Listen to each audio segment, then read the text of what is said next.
नमस्कार साथियों। जम्मू कश्मीर के पूर्व गवर्नर सत्यपाल मलिक ने पुलवामा आतंकी हमले को लेकर कुछ गंभीर सवाल खड़े किए हैं। वो सवाल इसलिए भी गंभीर हो जाते हैं क्योंकि किसी भी मेन स्ट्रीम न्यूज चैनल ने, किसी भी मेन स्ट्रीम मीडिया हाउस ने सत्यपाल मलिक द्वारा उठाए गए सवालों को प्रमुखता से कवर नहीं किया। चाहे आप बात कर लीजिए डिजिटल मीडिया की या फिर आप बात कर लीजिए प्रिंट मीडिया की। किसी भी न्यूज चैनल ने इतने महत्वपूर्ण सवालों के ऊपर कोई भी प्राइम टाइम डिबेट नहीं कराई। किसी भी प्रिंट मीडिया ने इतने महत्वपूर्ण सवालों को प्रमुखता से कवर नहीं किया। जिस तरीके से मेन स्ट्रीम मीडिया ने इतने महत्वपूर्ण सवालों को दबाने का प्रयास किया, तो उससे कहीं ना कहीं यह प्रतीत होता है कि कहीं मेन स्ट्रीम मीडिया के पास कहीं से यह मैसेज तो नहीं आया कि इस खबर को दबाना है, इस खबर को नहीं चलाना है। सत्यपाल मलिक द्वारा उठाए गए सवाल इसलिए भी गंभीर हो जाते हैं क्योंकि एक तथाकथित देशभक्त पत्रकार, जो अपने आप को सबसे बड़ा देशभक्त पत्रकार बताता है, रिपब्लिक नेटवर्क का मालिक अर्णव गोस्वामी 14 फरवरी 2019 को बार्क के पूर्व सीईओ पार्थो दास गुप्ता के साथ एक व्हाट्सएप चैट में लिखता है कि we have won like crazy, यानी हम जीत गए बिल्कुल क्रेजी की तरह। एक तरफ आतंकवादी हमले में हमारे 40 से अधिक जवान शहीद हो गए और दूसरी तरफ यह फर्जी देशभक्त पत्रकार लिख रहा है कि वी हैव वोन लाइक क्रेजी, यानी हम जीत गए बिल्कुल क्रेजी की तरह। उसके कुछ दिन बाद बालाकोट एयर स्ट्राइक होने से पहले यही अर्णव गोस्वामी पार्थो दास गुप्ता को व्हाट्सएप चैट में लिखता है कि बहुत जल्दी बहुत कुछ बड़ा होने वाला है, इतना बड़ा होगा जिसकी उम्मीद किसी को नहीं होगी। ये व्हाट्सएप चैट की सारी बातें तब सामने आई जब टीआरपी स्कैम की जांच के दौरान महाराष्ट्र पुलिस ने अर्णव गोस्वामी को गिरफ्तार किया और जब उनके फोन की जांच हुई तो तब यह पूरी व्हाट्सएप चैट का खुलासा हुआ। सत्यपाल मलिक द्वारा उठाए गए सवाल इसलिए भी गंभीर हो जाते हैं क्योंकि पुलवामा आतंकी हमला और उसके बाद बालाकोट एयर स्ट्राइक होने के बाद प्रधानमंत्री नरेंद्र मोदी ने जगह जगह चुनावी सभाओं में शहीद जवानों के नाम पर वोट मांगे। महाराष्ट्र में एक चुनावी सभा के दौरान उन्होंने कहा कि जो ये फर्स्ट टाइम वोटर्स हैं, जो ये पहली बार वोट करेंगे, क्या ये अपनी पहली वोट शहीद जवानों के नाम पर दे सकते हैं। राजस्थान के चूरू में एक सभा के दौरान स्टेज के ऊपर बैकग्राउंड में पुलवामा आतंकी हमले के शहीद जवानों की फोटो लगाई गई और शहीद जवानों के नाम पर वोट मांगे गए। पिछले 3-4 दिनों से सत्यपाल मलिक लगातार इन गंभीर सवालों को उठा रहे हैं, लेकिन उसके बावजूद मोदी सरकार की तरफ से ना तो कोई जवाब आया, ना ही कोई किसी तरह की सफाई आई। यूं तो सत्यपाल मलिक ने बहुत सारी बातें कही हैं। उन्होंने यह भी कहा है कि पुलवामा आतंकी हमला होने के बाद जब उनकी प्रधानमंत्री नरेंद्र मोदी से बात हुई तो प्रधानमंत्री नरेंद्र मोदी ने उनसे कहा कि अभी आप चुप रहिए, इस विषय पर बाद में बात करेंगे। सत्यपाल मलिक ने तो यह भी कहा कि एनएसए अजीत डोभाल ने भी उनको फोन करके कहा कि अभी आप चुप रहिए, बाद में बात करेंगे। लेकिन हम इस मुद्दे पर चर्चा नहीं करते, हम उन टेक्निकल पॉइंट्स के ऊपर चर्चा करते हैं जो टेक्निकल पॉइंट्स सत्यपाल मलिक ने उठाए हैं। और उन टेक्निकल पॉइंट्स के बारे में काफी कुछ जानकारी पब्लिक डोमेन में 14 फरवरी 2019 से ही उपलब्ध है, चाहे वो न्यूज चैनल्स के माध्यम से हो या फिर वो प्रिंट मीडिया के माध्यम से हो। सत्यपाल मलिक ने 3 महत्वपूर्ण सवाल उठाए। पहला सवाल उन्होंने यह उठाया कि आतंकी हमला होने से लगभग 10-12 दिन पहले से कुछ इंटेलिजेंस इनपुट्स आ रहे थे जिनमें यह बताया जा रहा था कि आतंकवादी बहुत बड़ी घटना की तैयारी कर रहे हैं। बार बार ये इंटेलिजेंस इनपुट्स आ रहे थे कि आतंकवादी बड़ी आतंकी घटना करने की फिराक में है, लेकिन उसके बावजूद समय रहते कोई कार्रवाई नहीं की गई। दूसरा महत्वपूर्ण पॉइंट उन्होंने उठाया कि सीआरपीएफ के जवानों ने जब बाई एयर ट्रांसपोर्ट करने की बात कही और उसके लिए हवाई जहाज मांगे तो उनको हवाई जहाज क्यों नहीं दिए गए। तीसरा महत्वपूर्ण सवाल उन्होंने उठाया कि जब भी कोई काफिला गुजरता है तो मेन रोड के साथ लगने वाले सभी लिंक रोडों के ऊपर सिक्योरिटी के पुख्ता बंदोबस्त किए जाते हैं, लेकिन वो सिक्योरिटी के पुख्ता बंदोबस्त उस दिन नहीं किए गए। तो इन सभी टेक्निकल पॉइंट्स पे हम एक एक करके चर्चा करते हैं। पहला पॉइंट ये जो उन्होंने कहा कि 10-12 दिनों से इंटेलिजेंस इनपुट आ रही थी कि आतंकवादी बड़ी आतंकी घटना करने की फिराक में है।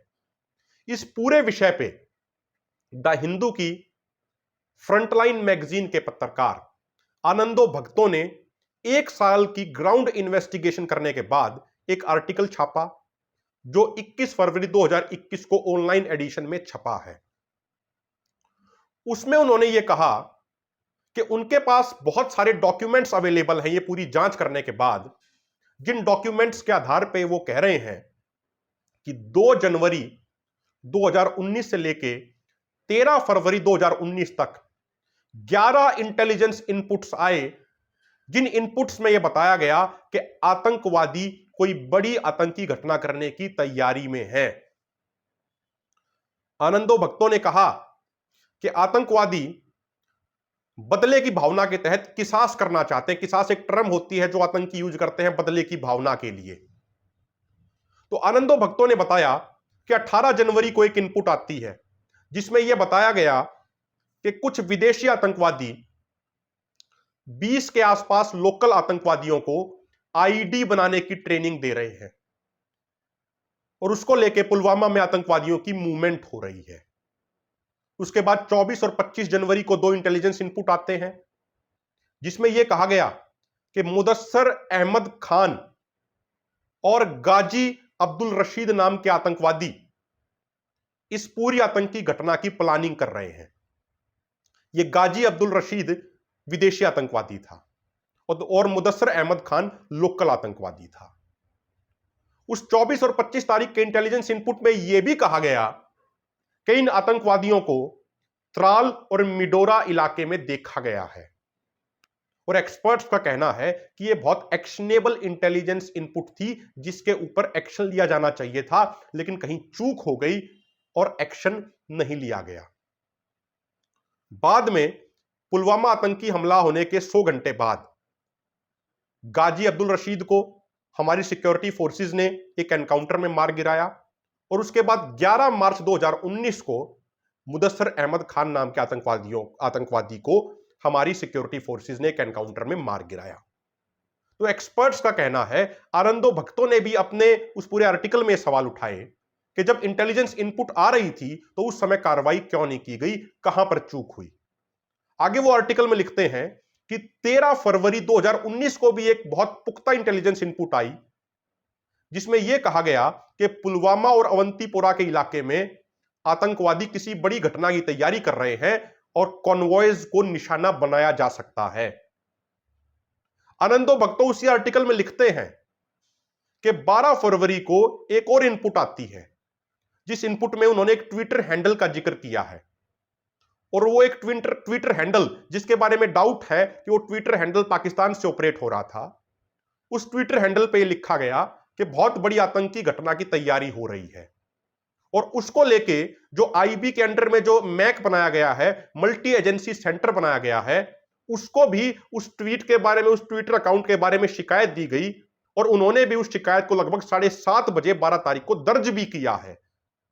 यह भी सारी सूचना आनंदो भक्तों ने अपने आर्टिकल में दी है और विशेष बात यह है कि वो बिल्कुल उस आर्टिकल में लिख रहे हैं कि 1 साल के इन्वेस्टिगेशन के बाद उनके पास सारे सूचना ये मौजूद हैं और उसी सूचना के आधार पर, उन्हीं डॉक्यूमेंट्स के आधार पर वो ये आर्टिकल लिख रहे हैं। तो साथियों, सवाल ये खड़ा होता है कि जब 2 जनवरी से लेके 13 फरवरी के बीच में 11 इंटेलिजेंस इनपुट आए तो समय रहते कार्रवाई क्यों नहीं की गई, आखिर कहां चूक हो गई। और इसी सवाल को सत्यपाल मलिक ने उठाया है, जिन्होंने यह कहा कि आतंकी हमला होने से 10-12 दिन पहले से बार बार यह सूचना आ रही थी कि आतंकवादी उस एरिया में घूम रहे हैं और वो कोई बड़ी आतंकी घटना की तैयारी में है, किसी बड़ी आतंकी घटना को अंजाम देने की फिराक में है। तो ये बड़े गंभीर सवाल खड़े होते हैं। दूसरा सवाल साथियों जो सत्यपाल मलिक ने उठाया वो ये कि सीआरपीएफ के जवानों को एयर ट्रांसपोर्ट करने के लिए हवाई जहाज क्यों नहीं दिए गए। 14 फरवरी को यह आतंकी हमला होता है। उसके बाद 17 फरवरी को होम मिनिस्ट्री की तरफ से बयान आता है कि सरकार ने सीआरपीएफ के जवानों को एयर फैसिलिटी दे रखी है। लेकिन उसके बाद जब the Quint news website home ministry से पूछती है कि क्या इन जवानों को एयर ट्रांसपोर्ट की फैसिलिटी दी गई थी, तो होम मिनिस्ट्री की तरफ से कोई सीधा सीधा जवाब नहीं आया। और उसी द क्विंट के आर्टिकल में सीआरपीएफ के कुछ अधिकारियों ने नाम न छपने की शर्त पे बताया कि उन्होंने सरकार से हवाई जहाज मांगे थे, लेकिन वो हवाई जहाज नहीं दिए गए। उसके बाद 21 फरवरी को एक और आर्टिकल छपता है द क्विंट में, जिसमें सीआरपीएफ के पूर्व आईजी वीपीएस पवार लिखते हैं कि सीआरपीएफ के जवानों को उस समय एयर ट्रांसपोर्ट की फैसिलिटी नहीं दी जा रही थी। उन्होंने तो यहां तक कहा कि यदि सरकार ने सीआरपीएफ के जवानों को एयर ट्रांसपोर्ट फैसिलिटी दे रखी थी, तो सरकार ने कितने जवानों को एयर ट्रांसपोर्ट के माध्यम से श्रीनगर तक पहुंचाया, इसकी जानकारी सरकार पब्लिक करे। लेकिन सरकार की तरफ से कोई जवाब नहीं आया। वीपीएस पवार ने यह भी कहा कि यह आतंकी हमला होने से पहले बीएसएफ के जवानों ने अप्लाई किया था एयर ट्रांसपोर्ट के लिए और उनको एयरक्राफ्ट दिए गए, लेकिन सीआरपीएफ के जवानों को एयर ट्रांसपोर्ट की फैसिलिटी नहीं दी गई। यह वीपीएस पवार ने कहा, जो पूर्व आईजी सीआरपीएफ रहे हैं और 1997 से लेकर 2000 तक वो कश्मीर वैली में कॉन्वॉय कमांडर रहे, यानी उनकी देखरेख में कॉन्वॉयज मूव करते थे। वीपीएस पवार ने यह भी लिखा, उस आर्टिकल में यह भी कहा उन्होंने कि एक साथ इतनी बड़ी संख्या में सीआरपीएफ के जवानों को मूव क्यों कराया गया। लगभग 2500 जवान एक साथ मूव कर रहे थे और 78 बसें एक साथ थी। 14 फरवरी को यह पूरा काफिला सुबह 3:30 बजे जम्मू से चला और उसके बाद इस कॉन्वॉय के ऊपर आतंकी हमला हुआ। तो वीपीएस पवार, जो पूर्व आईजी सीआरपीएफ रहे, उन्होंने भी ये बड़े महत्वपूर्ण प्रश्न खड़े किए। तीसरा पॉइंट जो सत्यपाल मलिक ने उठाया वो ये कि जब वो काफिला गुजर रहा था तो उस मेन रोड के साथ जो लिंक रोड लग रहे थे, वहां पे सिक्योरिटी के पुख्ता बंदोबस्त क्यों नहीं किए गए।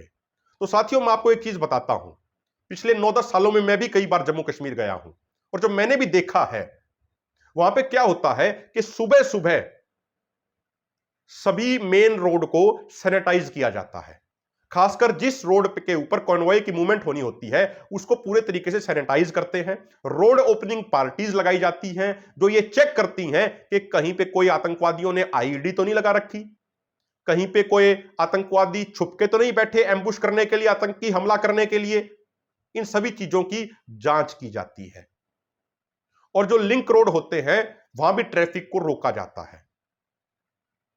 मेन रोड पे भी जब कई बार बड़ा काफिला गुजरता है तो आज के दिन भी यह प्रोटोकॉल है कि जो सिविलियन ट्रैफिक होता है उसको कई बार रोक भी देते हैं।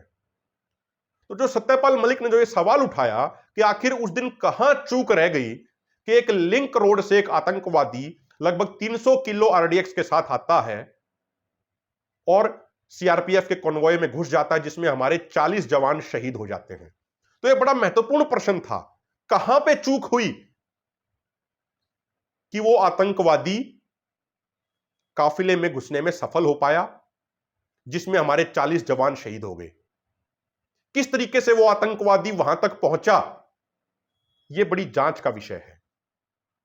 और साथियों, सबसे महत्वपूर्ण बात यह है, अब तक पुलवामा आतंकी हमले की कोई गंभीरतापूर्वक जांच नहीं हुई है। मैंने तो किसी न्यूज़पेपर में पढ़ा नहीं, मैंने तो किसी मीडिया हाउस में ऐसी कोई खबर नहीं पढ़ी जिसमें यह कहा गया हो कि भाई पुलवामा आतंकी हमले की पूरी जांच हुई और कहां कहां लैप्स मिले, कहां कहां चूक मिली, उनके ऊपर भी जांच की गई।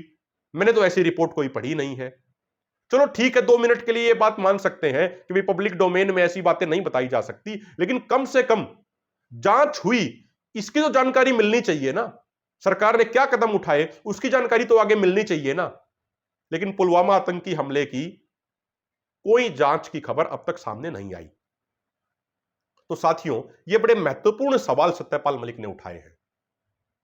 इन सब सवालों के ऊपर हर देश प्रेमी, हर देशभक्त नागरिक को सोचना चाहिए और हमारी सरकार से भी यह विनती है कि सरकार को इस पूरी आतंकी हमले की गंभीरतापूर्वक जांच करके सभी फैक्ट्स देश की जनता के सामने लाने चाहिए कि आखिर कहां चूक हुई, जिसके कारण 11 इंटेलिजेंस इनपुट होने के बावजूद आतंकवादियों ने इस हमले को कर दिया, जिसमें हमारे 40 जवान शहीद हो गए। वो 40 जवान भी किसी के बेटे थे, किसी के पति थे, किसी के बाप थे, किसी के चाचा थे, किसी के ताऊ थे। तो देश को यह पता लगना चाहिए कि आखिर कहां चूक हुई और हम किन कारणों से उस भीषण आतंकी हमले को नहीं रोक पाए? आखिर वो क्या कारण थे? तो साथियों, आज हमने आपको उन सवालों के बारे में बताया जिनके जवाब मोदी सरकार को देने चाहिए, लेकिन मोदी सरकार उन सवालों के जवाब नहीं दे रही है।